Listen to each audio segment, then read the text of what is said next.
Okay, let's look at a particular method in the object programming which is called constructor. Constructor is something which is a default, by default, it gets triggered in a program. Let's see how it works.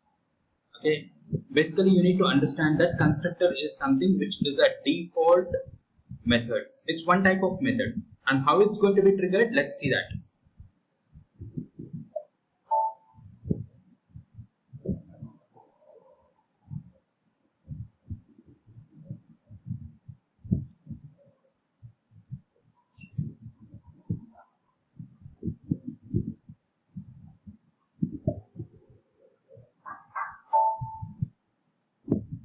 Just a minute. So let me show you how the constructor works.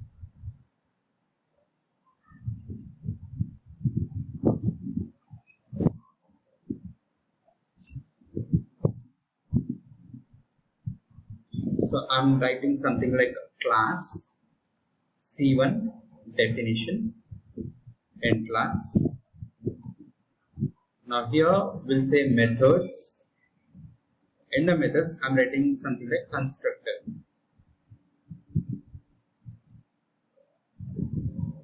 So the spelling should be correct, otherwise it doesn't work. Class C1 implementation and class. We'll say method M1, method constructor.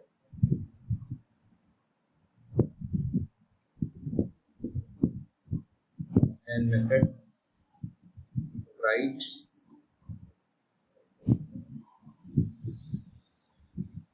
constructor method. Constructor method. So this is class C1 implementation. Then we'll go ahead with data obj type ref to C1 startup selection, create object obj. Now normally what happens, if you have to call a method, we have to write that call method, something like that. But for constructor you don't have to do that. See, now you just, the moment you create an object, automatically it gets called. So you will get that code there that it gets executed. Okay, so I need to write whether it is public, protected, public, private or protected. So here I'll go for public section.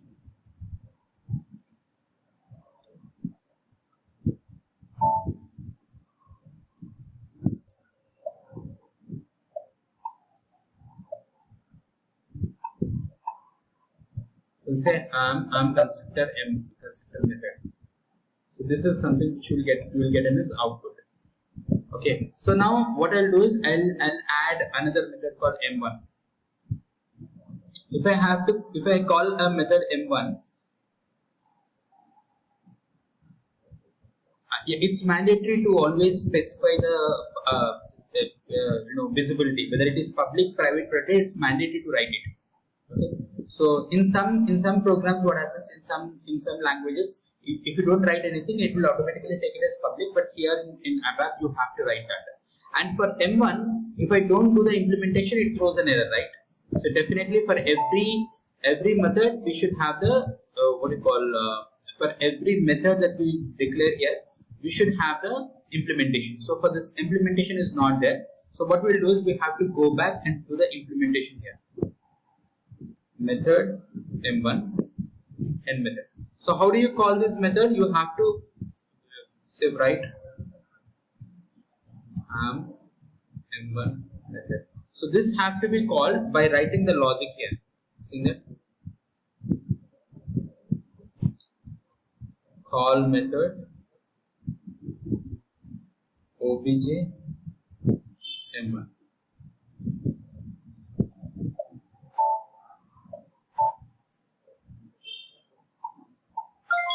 So this is how you should be calling the this is how you should be calling the class. This is how you should be calling the method. But now, if you have to call constructor, need not be called. By default, it gets created. Now we will consider looking at instance constructor. So for every class, there can be only one constructor. You cannot have multiple constructors here. And another one, another issue, another thing is like you can have one more constructor, that is instance static constructor. This is an instance constructor and static constructor.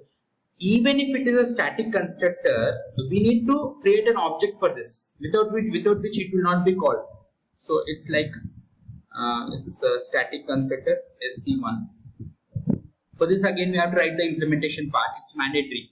If you have defined some method, we have to mandatorily define the implementation as well. Method SM1 end method. Is that right? Spelling SC1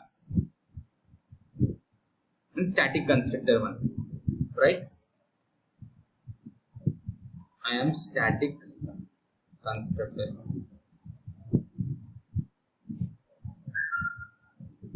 I am static constructor.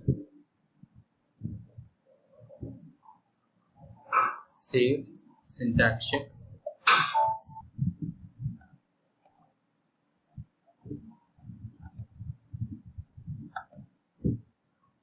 So here we can go ahead and call that. We don't have to call the we don't have to call this static constructor as well. Static constructor also will be by default static constructor also by default gets triggered. So we'll just save, syntax check. So there can be two constructors for a particular program, for a particular class. One is a instance constructor and there is a static constructor. So you can access the code here. I've already uploaded this code here.